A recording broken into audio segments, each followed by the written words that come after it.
Good evening, everyone, or good morning, or good tea time, or whatever it is, wherever you happen to be in your part of the world.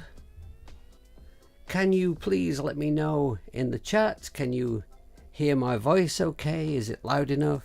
I do have some background music on, and I would just like to know that it's not too loud.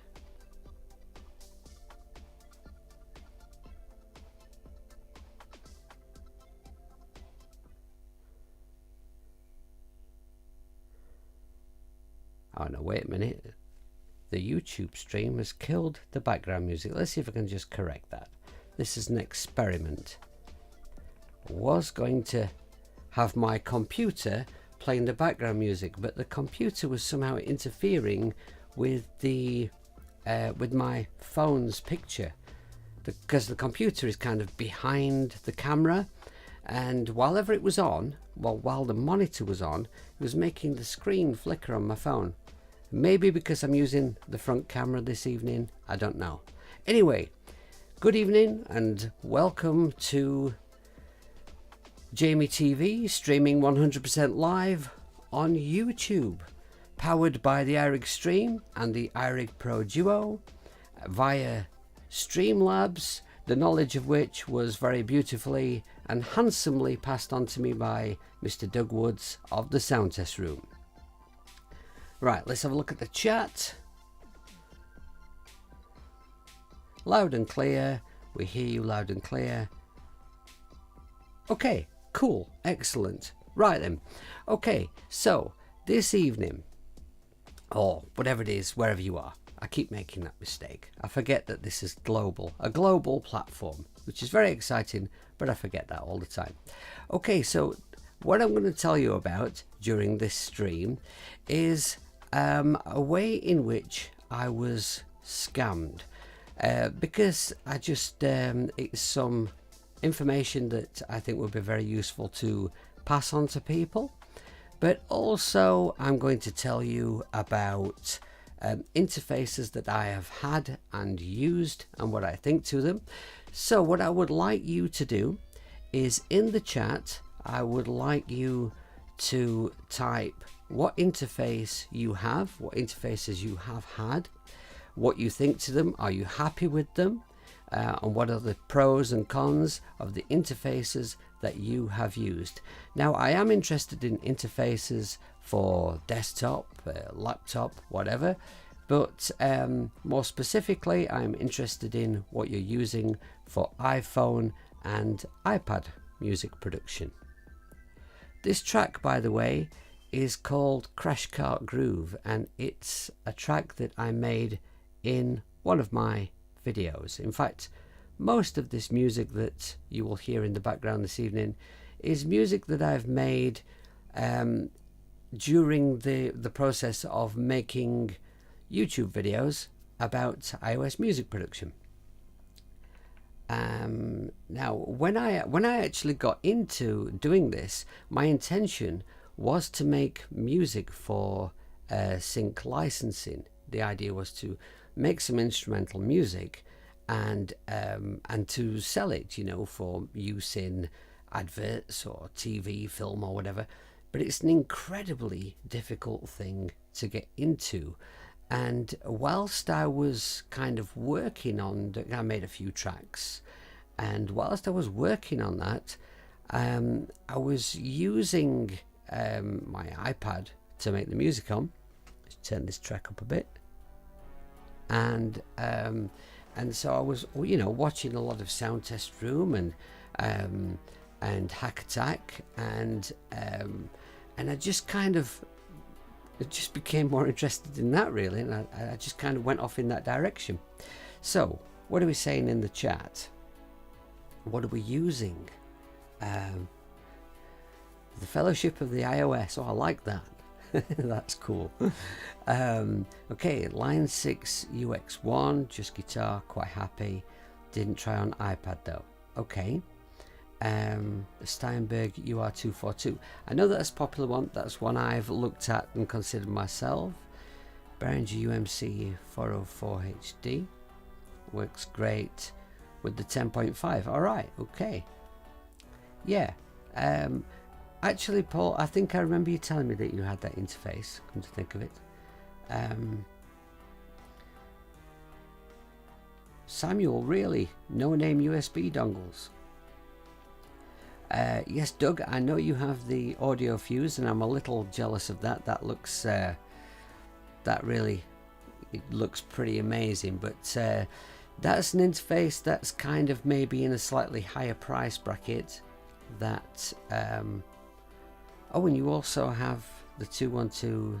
I remember you telling me you had the Dock and the Steinberg one. Yeah, 2 Steinberg ones. Marvelous. Okay. I'll keep trying to check on the chat, but now, before I tell you about these things, tomorrow I'm going to be doing a stream. This evening, by the way, is going to be a little different because it's just going to be me chatting, so I hope that you brought coffee and cake. And tomorrow I'm going to be doing a stream at 5 o'clock UK time, where I am going to be making some music. And what I'm going to be doing tomorrow is I am going to be using a couple of new guitar apps that have come to my attention, one of which is a free app and one of which is just £3, and I think they both sound really nice. So what I'm going to do is I'm going to open up Cubasis 3 and I'm going to make a guitar based track, just on the go, jam some stuff out and make a tune. And I'm going to be using the acoustic drums from Beathook and maybe some other stuff as well. We'll see. It's going to be a kind of a thrown together on the spot kind of a thing. So it may be marvelous. It may not be completely marvelous. It might all go completely and utterly pear-shaped. But if so, then please join me and have a good laugh at my expense, because I possibly have the broadest shoulders in the world and I don't give a shit. Right, so to today's subject then. Finally, they say. I can't really remember how many years ago. It's a few years ago. Maybe this will put a time on it for you. That track's a bit louder. Let's note that down a bit. So it was the iPad Air 2 had just come out, and because that had just come out, there was an amazing deal on the iPad Air. So my missus bought me an iPad Air on a fantastic deal for my birthday. And it wasn't bought for making music with, but because I'm a musician, I kind of, it didn't take me long to start wondering what I could do with it musically.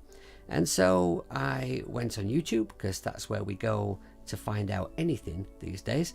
Went on YouTube, found Doug Woods at the Sound Test Room, found Jakob, and started learning about iOS music production. And got a few apps. Really enjoyed myself, and then I wanted to get my guitar into the iPad, so I bought, because I didn't really know, I was still at that point where I was kind of dubious, like, how good really can iOS music production actually be? And so I have another track on, there we go. And so I was still a little dubious about how good it could actually be, so I didn't want to spend too much. So I bought the original iRig, and whilst the original iRig is not really quite good enough quality for me to do, say, a proper professional session with, or to record guitars for something for proper release, for absolute cheapest chips money, I was absolutely knocked out with it. I got my guitar into my iPad and I was recording demos, and superb. And I've used it tons since. I've more than had my money's worth out of this. I've used it for teaching. I've used it for sitting in hotel rooms, making demos, practicing backstage, all kinds of stuff. And so then that led me on to getting the iRig Pre, which I can't show you because it's part of my streaming setup, and so let's pretend I have it, right? I got the iRig Pre. Now the iRig Pre got my microphone into my iPad, and again, like the original iRig, the quality of it wasn't really quite good enough for a proper release, but for hardly any money at all, you know, pretty damn good. Certainly good enough for me making demos in my hotel rooms, and because I was doing an awful lot of road work then. And it was just the thing that prevented it for me from being used sort of very professionally was there's kind of a bit of a high-end background hiss. That was my experience of it anyway. But what I found was, when back in my studio, if I used the iRig Pre, I plugged what I'd do is I'd plug my guitar into my DI box, and then the DI box would come out into the iRig Pre, and that would then go into the iPad. And for guitar and bass, I got an absolutely fantastic sound because it was the high-end frequency of my studio mic, which is just out of shot. You can just see a tiny little bit of it there. The studio mic obviously produces an awful lot more high-end, and the guitars don't. So actually, the guitars sounded great going through the iRig Pre. So I was making some demos that sounded really good, and getting more and more interested in this platform. So I did some research. I wanted an interface that I could get a much better sound quality out of. And so, whilst researching, the one thing that I really didn't want to have was a dongle, right?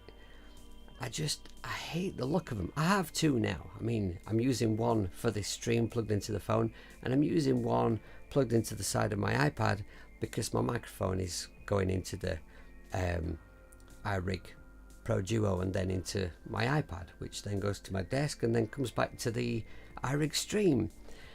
You probably didn't really need to know all that, but just to point, you know, suffice it to say, I now have two dongles because you can't get around using them. But when I started looking at proper interfaces, I thought I don't like the look of that horrible white overpriced Apple thing sticking out of the side of the device, and then all the wires and the mess that goes with that. I mean, as I look down here in front of me out of shot where you can't see, it's just like wires and mess everywhere. Anyway, right, so I did all this research into different interfaces, and I bought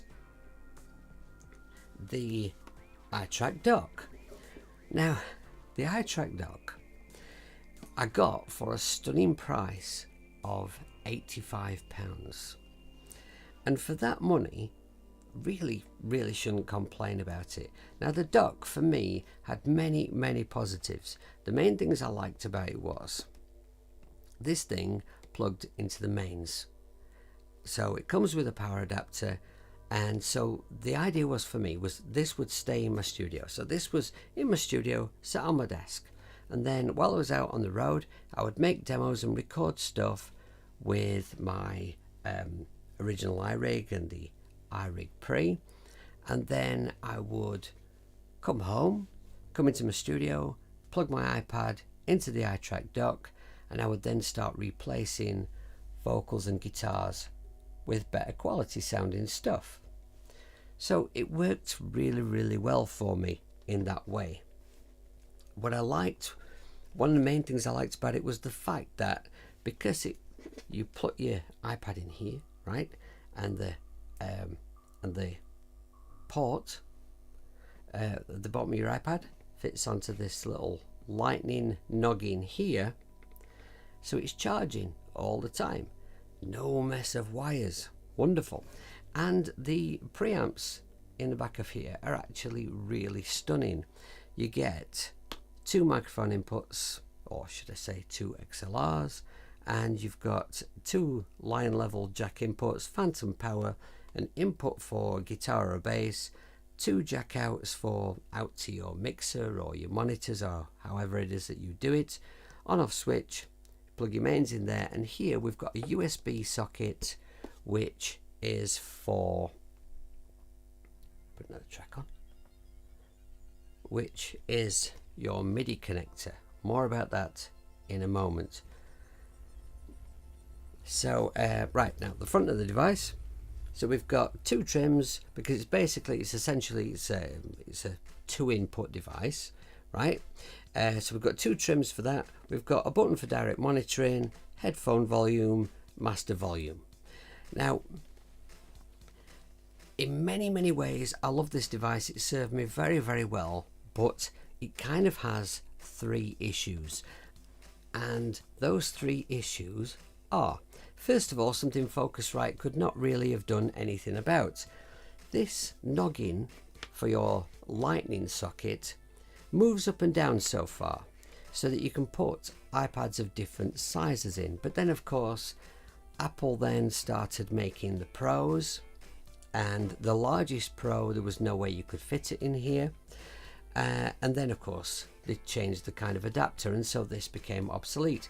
Sadly, Focusrite did not choose to make like a Mark II version of this, which I think is a real shame. I'll say why I think that might be in a moment. I have sort of tried to ask them, but they didn't give me a proper answer. So yes, problem number 2 is, oh yeah, and you see, because I was thinking, like at some point, talking about the size and this noggin, because I was thinking at some point I want to upgrade my iPad, and I'd like to get one of the Pros. But you know, so I became aware that when I upgraded my iPad, which it looks like I'll never ever be able to afford to do at the moment, that this would not be any good to me anymore. So you know, that kind of starts to make you think of the device that you bought in a sort of like, that's soon going to be a past tense thing. Alright, so having explained that really badly, I shall move on to talking about this MIDI socketry. Right, now the problem with this is this USB MIDI in, it only recognizes one device. It doesn't matter what you do, right? You can plug a hub into this, you can chain your MIDI devices together in the old-fashioned way. Once you plug that chain into here, it will only recognize one device, and it's usually the last one in the chain. And I kind of experimented and pissy-panted about with it for ages, and I just could not get it to do any better. And I spoke to some other owners of the dock, and they'd all had the same experience. Now for me, for a long time, that wasn't a huge deal, because I, until recently, was only bothered about having a controller keyboard plugged into this. And for a long time, that was the only thing I really used with my iPad production. I was just never really bothered about controllers until recently, and that is Jacob Hack's fault, wobbling on about controllers. And I was watching him use his, and I started to think about it, and then I bought this. This was my first controller, and that's actually a recent purchase, and since I got it, I've actually ended up with a couple more as well. Well, 3 more to be precise. All bought for next to nothing, and that'll be a video coming up soon. Anyway, so when I bought this, right, I plugged this into the dock, and I thought there was something wrong with me. I thought I was being a stupid hippie, because it was my first experience of trying to do some mapping. You see, the pads all worked absolutely fine straight away, no pissy panting about at all. But any CC messages or anything like that, nothing. I couldn't map anything. I just couldn't get anything to work other than the pads. So after a little while, when I got a dongle, I plugged it in with the dongle and it worked absolutely fine.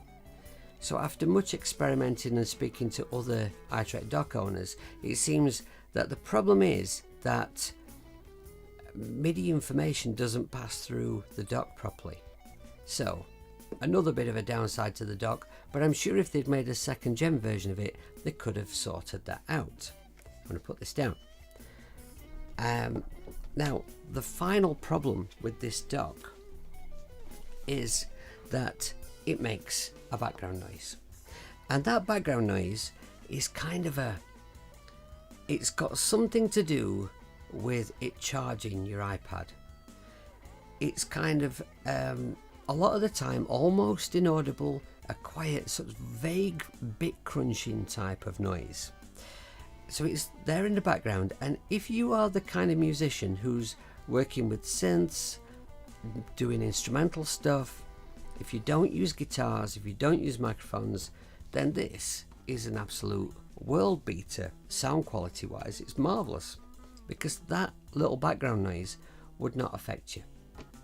But if you use a single coil guitar, then that background noise gets picked up, and it makes it really difficult to record nice clean guitar parts. It's not so bad for an overdriven guitar.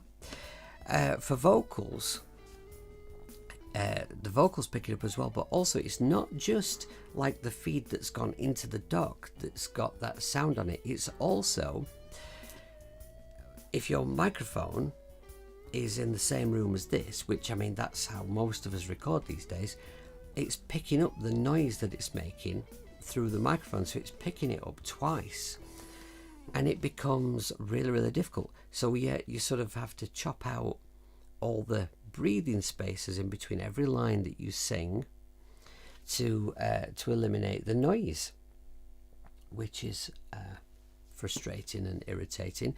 But I worked around it. The iTrack dock I got for a great price, and it has many great points, and so, you know, I lived with it. But over time, that background noise has got worse and worse and worse. And what happened to me was, round about Christmas, it was starting to get quite bad, and the noise was actually making my videos quite difficult and making recordings quite difficult. And I actually started doing just much more work with synth-based instrumental stuff, because recording the guitars and vocals was really getting to be a problem. And so, you know, I'd reached a point where I'd realized I needed to get a new interface. But also at the same time, what happened was my interface that I use for the computer, which is a Motu 1296. It's very old. Brilliant. Sounds awesome, but really old. It started to switch itself off. And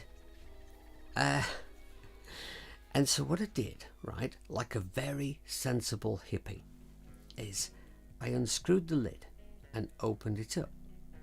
And I sort of, with it switched on, don't try this at home, I just had a bit of a, because, you know, I'm a hippie, right, so I can't be killed by conventional weapons. So I just had a bit of a pissy pants about with some of the wires inside, and I touched one and it came back on. Right, so I moved it again and it went off. So that was the wire that was the problem. It wasn't something I could fix myself, and in lockdown I couldn't take it anywhere to be mended. So what I did was I left the lid unscrewed, just put it down, and then every time it switched itself off, lifted the lid up, moved that wire, came back on, put it back down, carried on working. Right? So, not advisable really, but, you know, but what can you do, right? So, then one day, just after Christmas, I think it was, I moved the wire, and there was a spark and a bit of smoke and some scoring, and basically that interface is not coming on again. And so then it became apparent that I needed two interfaces. So I thought, right, I've got to act. What am I going to do about this? Not got a lot of money, full-time musician, been in lockdown, no gigs, and teaching's really taken a hit because people can't come in person. So I thought, right, okay, what I'm going to do is, now that I'm a massive world famous YouTuber, I'm going to contact Focusrite, and I'm going to tell them that I've been using Nitrite Dog for a long time and that it's now developed some issues, but you know, over the years I've recommended Focusrite products to lots and lots of people because I've been, you know, overall very happy with mine. So I did this, right, and it took me ages to find an address that I could write to, right? Yes, Paul, I did. I killed it. You let the smoke out here, but yeah, I did. Yeah. This is fair point, right? Okay, so it took me ages to find an address where I could write to, and then when I did find an address I could write to, it said words to the effect of, they get a lot of inquiries from artists, and if they are not interested in working with you at this time, they may not reply. And I thought, well, that's a bit rude, you know, like if an artist or YouTuber is interested enough to contact a company saying, I would really like to demo your equipment, then at least you could do is to send a reply. If it's a no, that person needs to know it's a no. And it doesn't take an awful lot of effort to put together a rejection letter, a form letter, which you could copy and paste to every inquiry like that.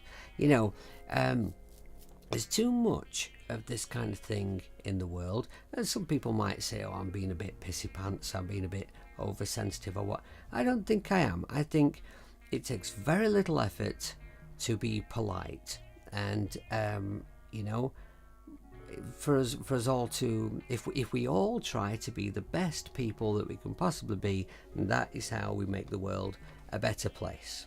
I think a website that says, if we're not interested in you at this time, we just won't reply, it's just it's unnecessarily rude. Anyway, I sent them a message to the effect of, been using the dock, like Focusrite products, got a YouTube channel, it's not massive but it's growing, I'd really like to have one of your interfaces. Maybe if you could send me one for maybe a discounted price. Wasn't asking for anything for free, you know, maybe a discounted price. Send it me, I'll do you a demo, review type thing, and put it on my YouTube channel in return. I mean, it's not a huge ask really, and as I sit in my studio here, I am absolutely surrounded by endorsed products. Now, granted, my endorsements have come from things that I've done in the past, touring with name bands and stuff. Well, touring with name bands, and you know, not from my YouTube stuff, but still, you know, I'm used to this kind of deal. Most of the things I have around me, I didn't get. I've had a few things free. I didn't get everything free. A lot of things, it's kind of like, well, you know, you promote our product, play it on stage, tour with it, have your photograph taken with it, do as a YouTube demo, and we'll do it you for trade price. That's usually the deal for an artist. That's all I was asking for. Anyway, so I sent this message and waited and waited and didn't get a reply. Now I was convinced, you know, obviously because of such a big deal, that they would reply, but they didn't. And so after a little while I thought, well, I think I've waited long enough now. I mean, it's been sort of, 5 or 6 weeks, something like that. And I thought, what do I do? So I sent them another message, and I just said, if it's a no, copied and pasted in my first message, and it would be nice if you could reply to me. If it's a no, that's absolutely fine. You don't owe me anything, but it would be nice to know. It would be nice to know, right, where I stand, because I could be offering to review a demo, promote a device from another company. So if you don't want that from me, then let me know so that I can take my, abilities elsewhere. I didn't say it like that. I said it very, very politely. Please, could you just let me know? If it's no, that's fine. You don't owe me anything. I just need to know. And they didn't reply again. So I'm like, well, okay, right. So what do I do? It's desperate now. I need something. So what I did was I decided what I'll do is I'll write some other companies, and I will also go and buy myself something really cheap. Can't afford to spend a lot, but I need something. So I thought, right, okay, contact some other companies and go on eBay, buy something cheap as chips. So I went on Amazon to find out what the current prices of various interfaces were, so that I knew what they were full price, and then I would go to eBay, maybe try and get like some old model of something. And anyway, so when I went on Amazon, the first thing that popped up was a Focusrite 212. That was the first result, and it said £72 free delivery. And I thought, like, well, that can't be right. £72. So, I mean, there's a music shop near here that's selling them for almost 3 times that. And so I looked at the pictures and read about it, checked it all out, and sure enough, it is. It's a 212. It's the right thing. It's the right description. It's the right pictures. It's the current model.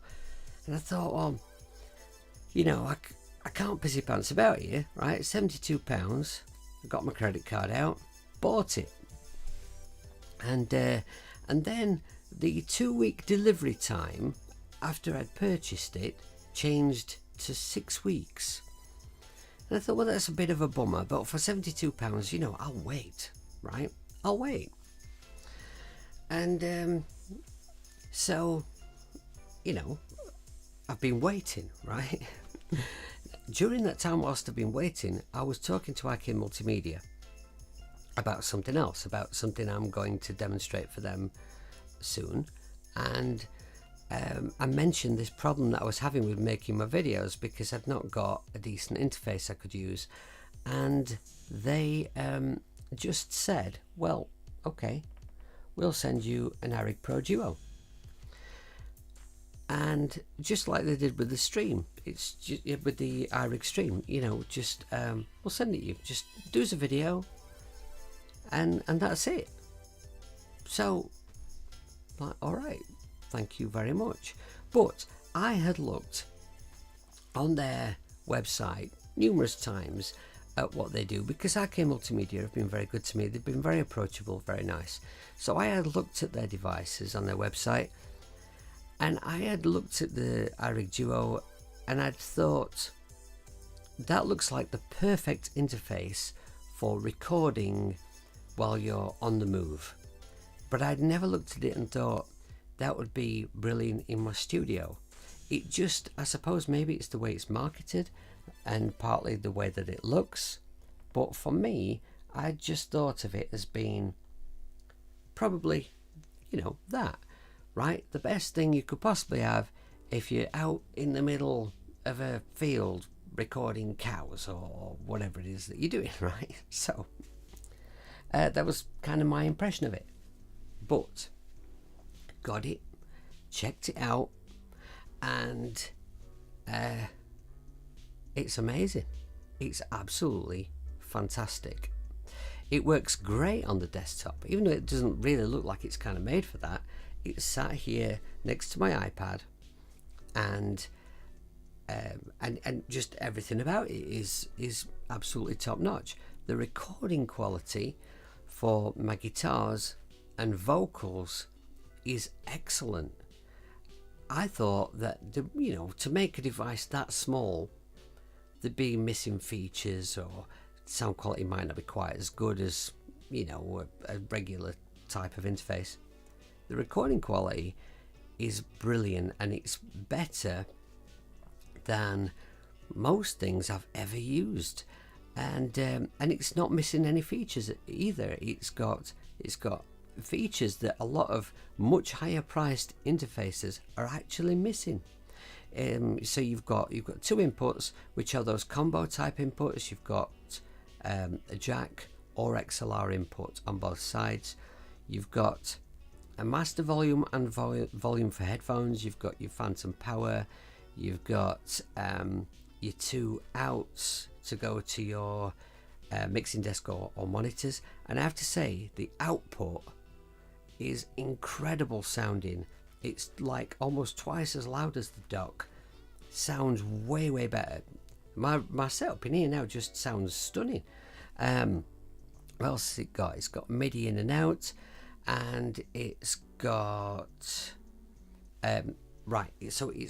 you can run it off batteries, which is for when you're out in the cow field,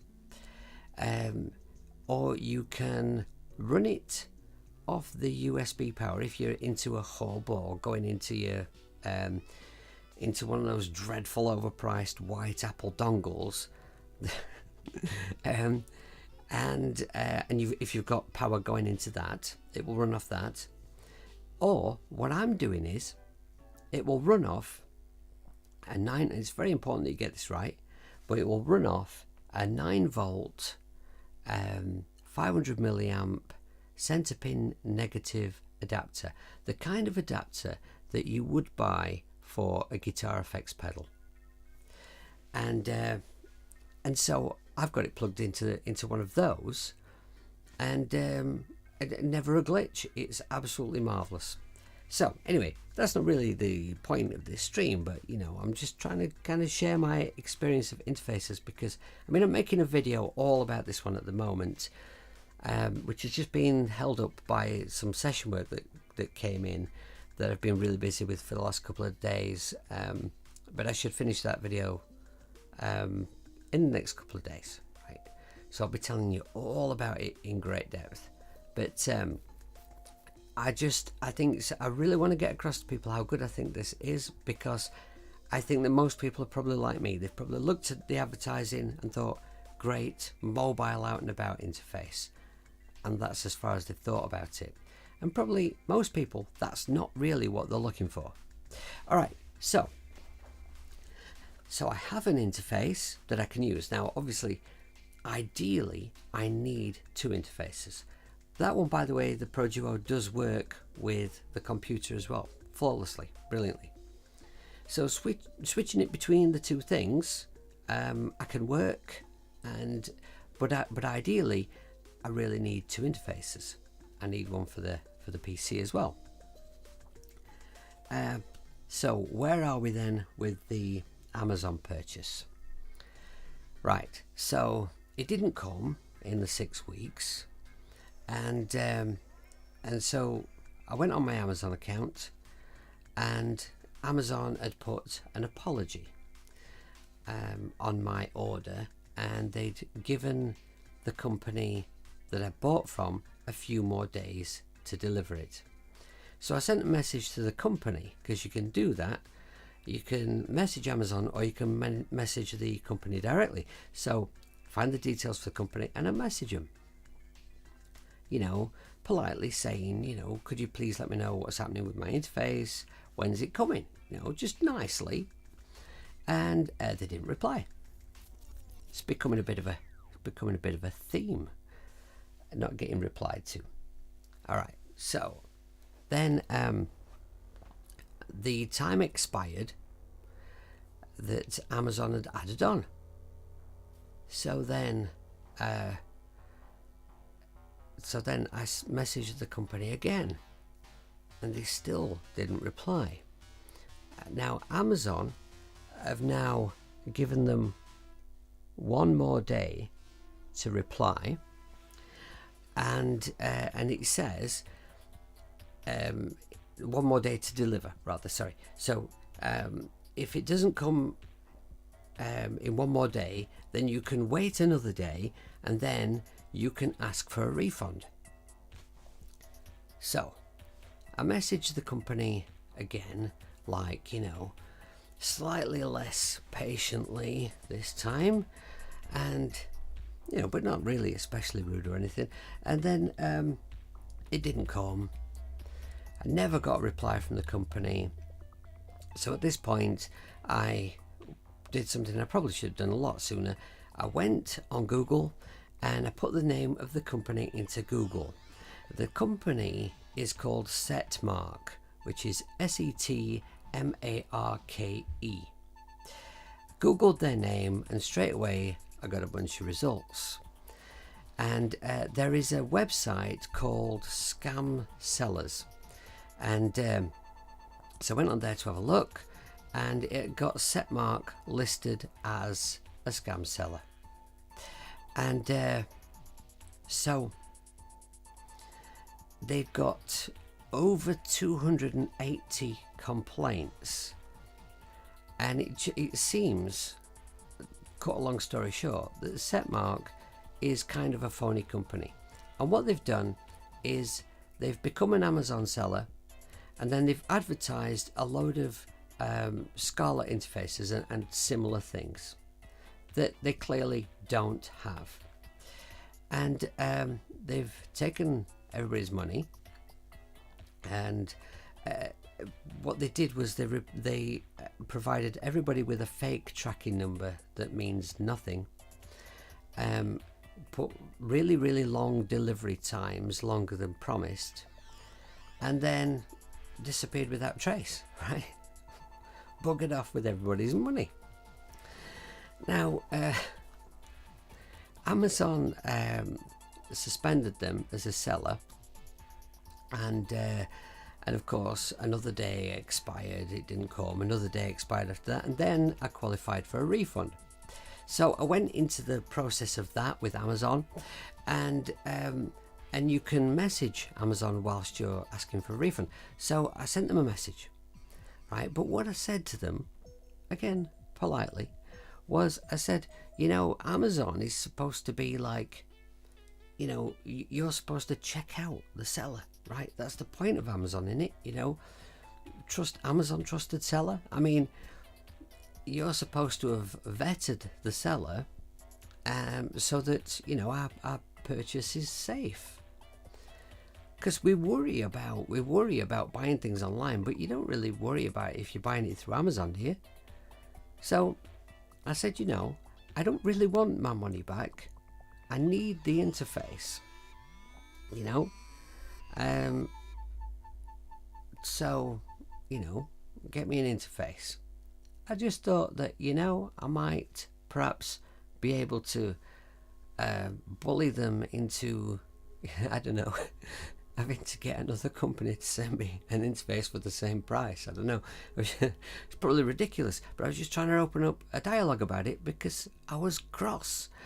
And so Amazon replied by giving me my money back just straight onto my credit card, and haven't replied to any of the points that I made to them at all. Nothing whatsoever. Not a message from them. I get a message every day from them in my inbox telling me about wonderful things they've got on Amazon that I might want to buy, but they didn't reply to any of my message at all. So Setmarke have been suspended as a seller on Amazon, so there is no danger of anyone going on Amazon and buying from them. Or is there?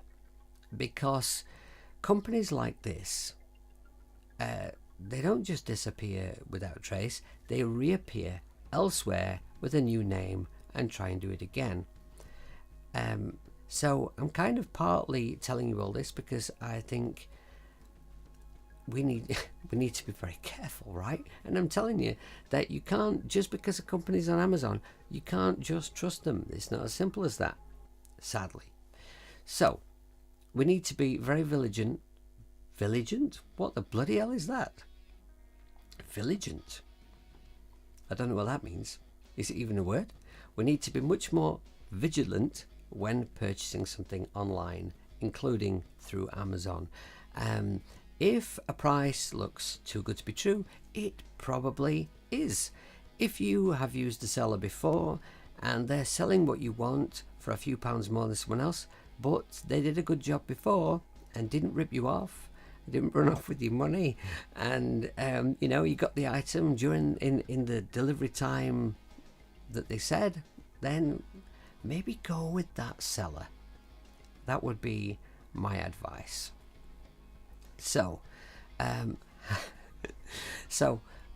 I'm fixed at the moment is I have one interface and I do have my money back, but £72 is about as much as I could afford to part with for an interface. So at this point, I have written to a few more companies that maybe might possibly want me to review or demo their interface. Oh, and another little thing while I remember, right? You might find this amusing. Some of you will see this coming. Right, so I'd written to Focusrite. They'd ignored me. And I'd sent them a reminder. They'd ignored me again. And whilst in the process of sending messages to a few companies to see if they might be interested in doing what I'd asked of Focusrite, I thought I'll send Novation a message because I've become very interested in controllers. They might want me to demo a controller. Let's see in the chat if anyone gets this before I get to say it. All right. So I've asked Novation, right, if maybe they'd like to send me a controller to demo, and they replied. They replied quite quickly, within a day, and gave me an address, a different email address to write to. Now, and they just a short, polite message saying, yes, Jamie would be very interested, blah, blah, blah, blah. But for such inquiries, you need to write to this address. Right. Okay. When I looked at that email address, it was the same email address as I'd written to Focusrite. Right? I had no idea that they were essentially the same company. So so I didn't even bother messaging them because I thought, well, if they're not going to reply to me about demoing an interface, they're certainly not going to reply to me about any kind of a controller. So sadly, that was something not to follow up. So that's kind of my story about interfaces and about Setmark, and a bit of a misadventure on Amazon, and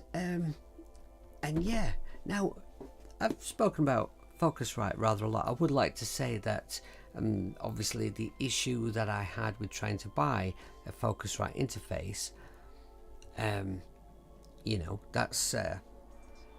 that's not in any way a reflection on Focusrite. That's not their fault at all. It's got nothing to do with them. But I am still just a bit peeved at Focusrite for not replying to me. I mean, I just think that's downright rude, frankly. There may be people who think that I'm a little butthurt and maybe want to take the piss about this, but I just think that politeness is everything. So let's have a look at the chat and see what we're chatting about and see what interfaces everybody is using. Naval, God. So I've been rambling on, telling my story, and wow.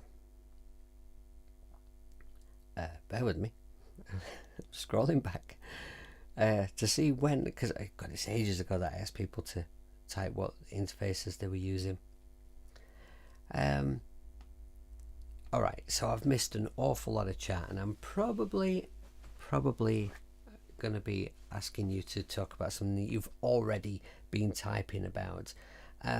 Anyone who's ever done a live stream will tell you that unless you are specifically doing a stream where it is to chat and interact with people like the whole time, it's really, really difficult to keep on top of the chat. So my apologies. So interfaces, tell me in the chat your thoughts on them. What do we see as being, let's turn this track up a bit, this one seems to be a bit quiet. Oh, this track, I quite like my slap bass part in this track. This was the first time I used the brass in Beat Hawk, which I think just sound wonderful.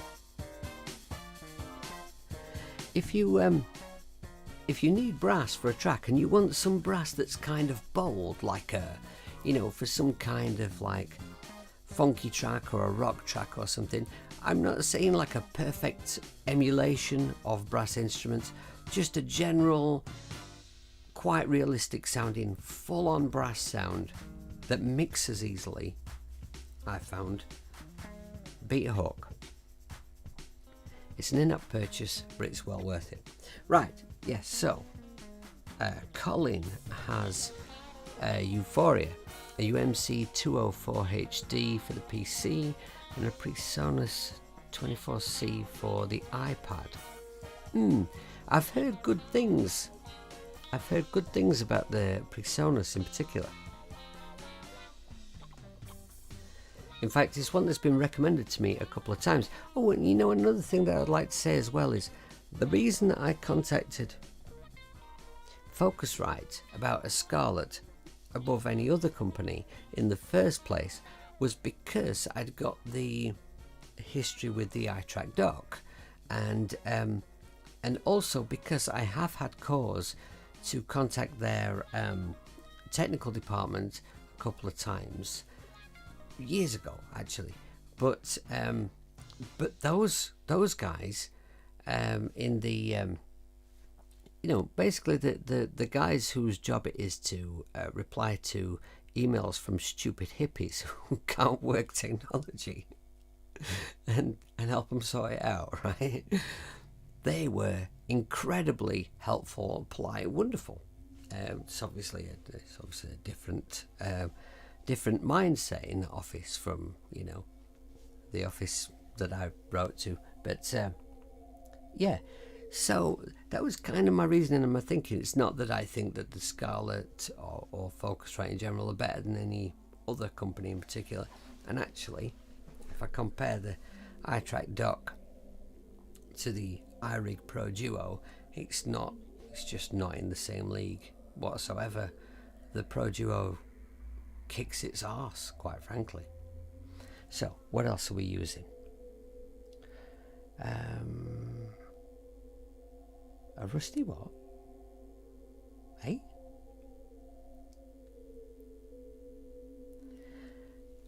Joe, WD-40 is not an interface. What you're using that for a rusty hinge? What are we talking about here? The Focusrite dock doesn't work with your iPad Pro, Colin.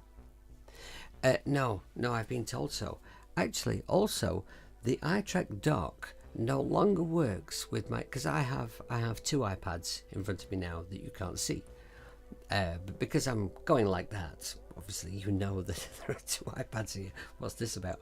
Right, so I have two iPads in front of me. I've got my current one, which is the 2017 5th gen regular iPad, And then I have my old one that I was speaking about at the beginning of this conversation, the iPad Air, which is still usable for many things. It's still pretty useful. Its battery runs down real quick, and it can't handle too much at once, but I use it all the time still for lots of things, like a secondary screen.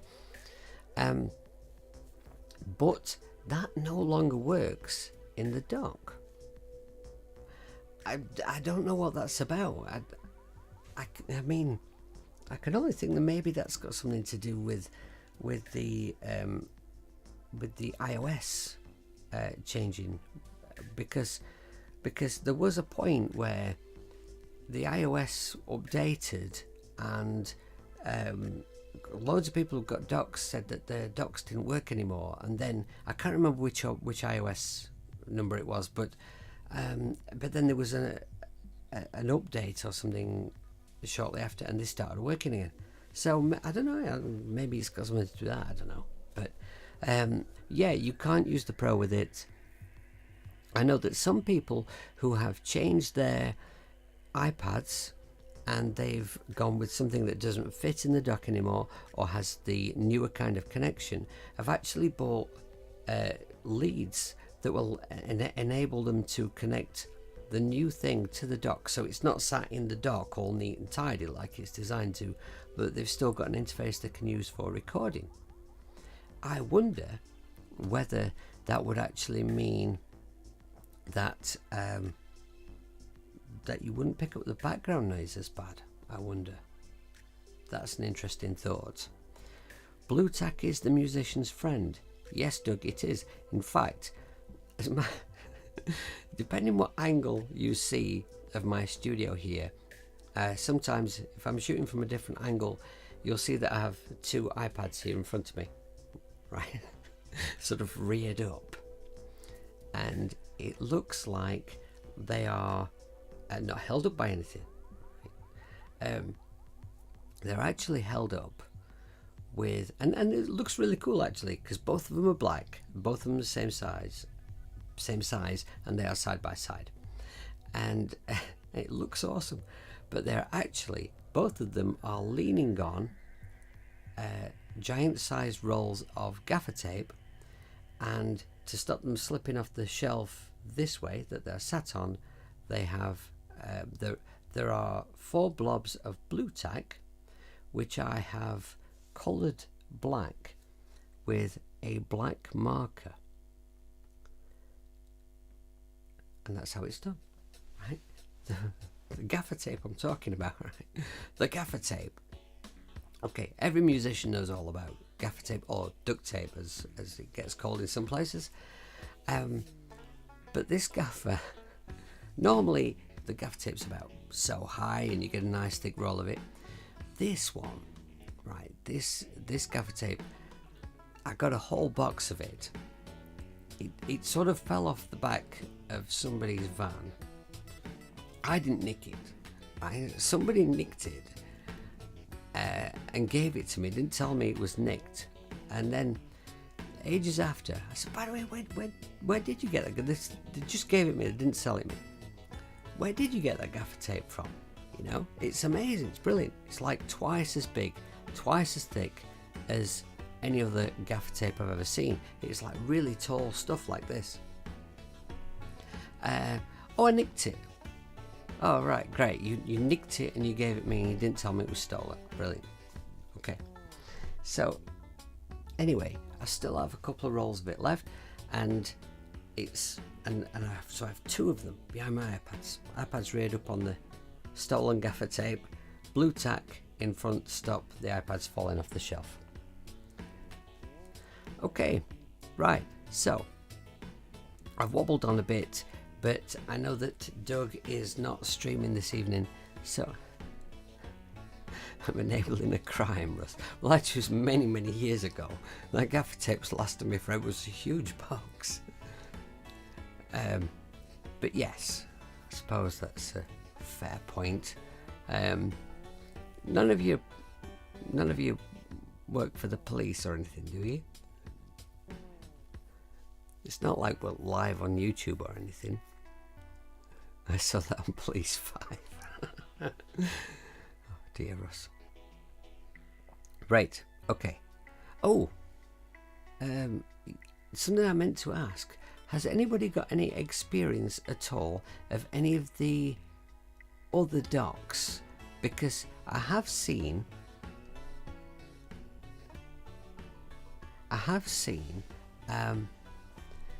similar things to the iTrack dock, but made by other companies.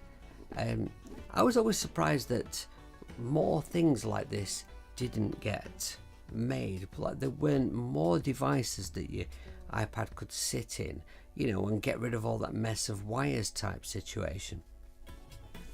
I wonder if maybe the problem is that background noise, that background interference. I wonder if that really is kind of a bit of an insurmountable problem, and if that's the reason why Focusrite chose to simply abandon the idea rather than making like a second generation version of it. Because none of the other people who've made those similar types of devices seem to have gone on to make super new improved versions of them, as far as I've seen anyway. Yes, that's right, Ed. Yes, Alesis made one. Can anyone else hear the siren?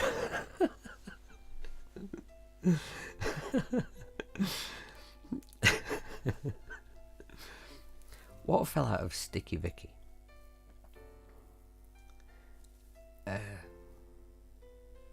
Oh, I see. Yeah. Right. Okay. Yeah. There was the Alesis one. Did Behringer make one? I'm like looking at the chat as if I'm going to get an immediate reply, and there's a lag. So, hey, all right, Pete.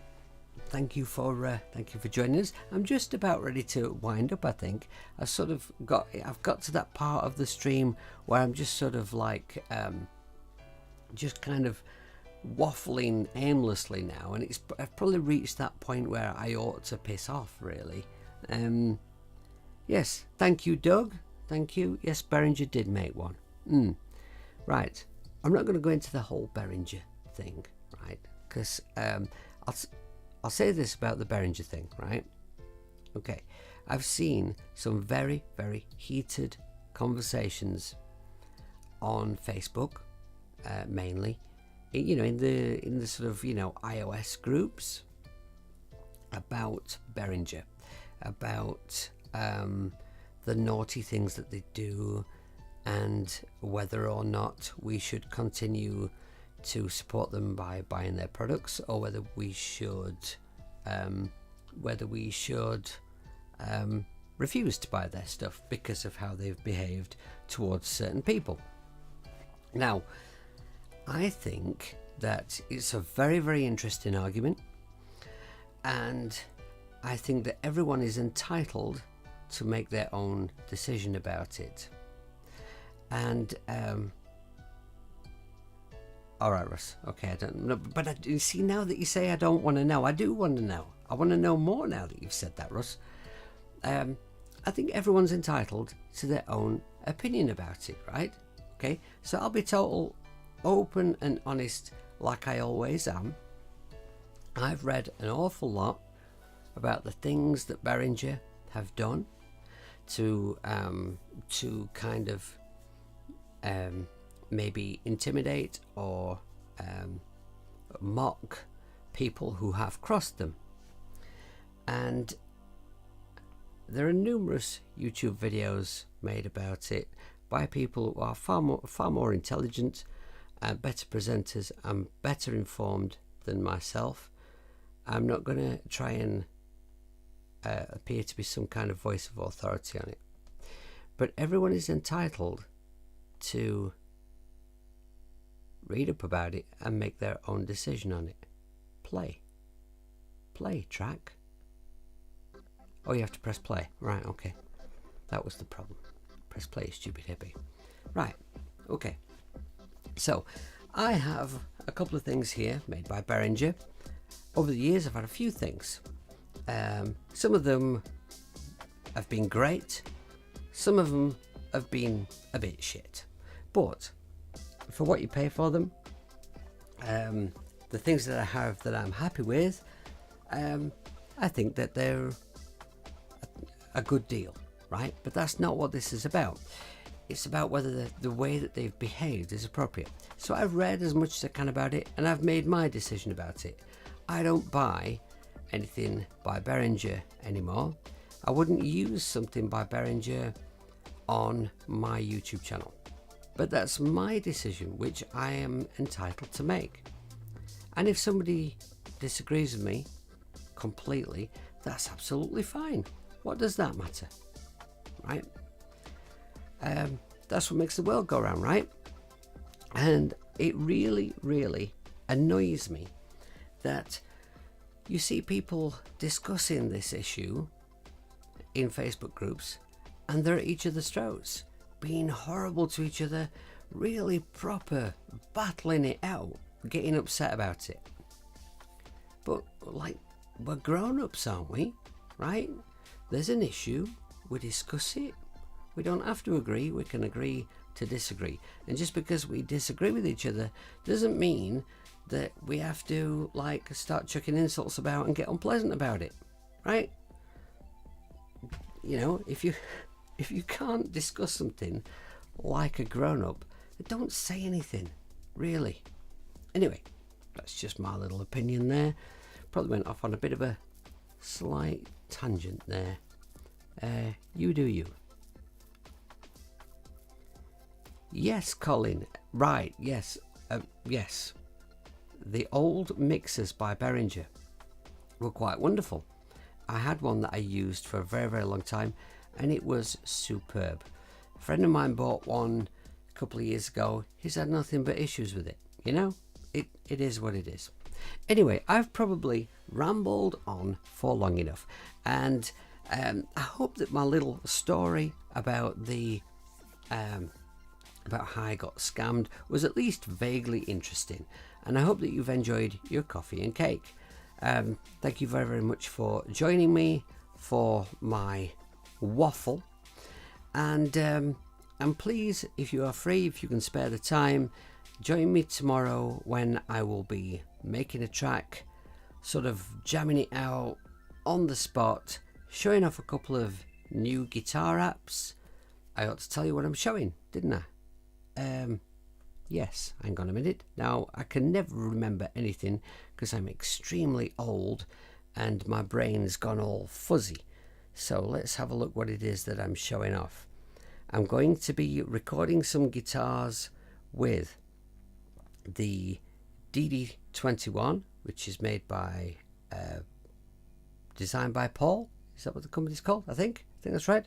And also Chow Centaur by Chow DSP, I think that company is called, right? That one is free, and the DD21 is just £2.99. They are both guitar apps that are really, really useful for getting that kind of clean amp, slightly overdriven kind of sound. The DD21 goes a little further into, it gets a bit more dirty, but neither of them are kind of like death metal, you know, kinds of overdrives. They're kind of for that, like that breaking up kind of sound, I would say. They both have very, very different characters, and what I'm going to do is I'm going to make a track, and I'm going to kind of maybe put down two guitar parts perhaps, using one for one and one for the other, and get that nice kind of blend and contrast between the two. Might even use two different guitars. Might perhaps use my new Telecaster and maybe use the Les Paul copy. Maybe use that. I don't know. We'll see. I'm waffling again, and yeah, I'm really, really looking forward to doing that. I'm not going to do very much for preparation beforehand, right? So I'm going to and I'm going to be in Cubasis 3, so we might have issues, it might crash, we might have problems. it might pissy pants about on me. And if we do have any disasters, they will all happen live, and you can laugh away at me, and in the chat you can throw ideas at me when I get stuck musically. Alright, so thank you very, very much for watching. Thank you for being here. So until you join me for my stream tomorrow, please be very good people. Enjoy yourselves. Be kind to each other. Make lots of music. Don't buy anything from Setmark. Be careful if you buy anything on Amazon. And don't pissy pants about. Oh, and I forgot to change my t-shirt into the... Oh, that was slack. Oh, hang on, wait a minute. It's here. Right. Okay. And also, go on Bandcamp and order some of my merch. The Don't Pissy Pants About t-shirt. Thanks very much. See you later.